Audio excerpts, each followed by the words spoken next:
পুতুলি রাজধানীর পথে পথে ঘুরে বিক্রি করেন ভালোবাসার ফুল। বিজয় দিবসে অন্য দিনের চেয়ে তার ব্যস্ততা একটু বেশি, প্রাপ্তির সাথে আছে প্রশান্তিও। পুতুলির কাছে বিজয়ের গল্প আয় রোজগারের চার দেয়ালে বন্দি।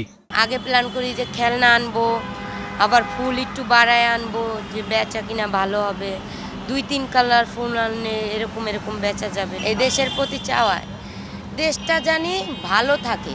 বিজয় উৎসবের হাওয়া লেগেছে নগরীর অলিগলিতেও। চিত্রাঙ্গন প্রতিযোগিতায় কচি হাতের ছোঁয়ায় ফুটে ওঠে দেশের সার্বভৌমত্ব, স্বাধীনতা ও দেশপ্রেমের গল্প।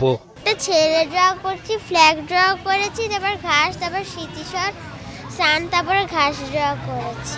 এমন নানাজন বিজয় নিশান উড়িয়ে নিজেদের রাঙিয়ে বিজয়ের গল্পে সামিল করেছেন নিজেকে। নতুন বাংলাদেশে বৈষম্যহীন সমাজ বাস্তবায়নের স্বপ্ন দেখেন তারা।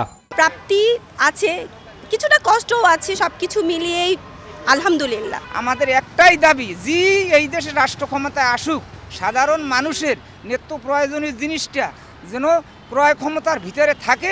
বিজয়ের চেতনা ধারণ করে দেশকে গড়ে তোলার প্রত্যাশার কথাও জানান নগরবাসী।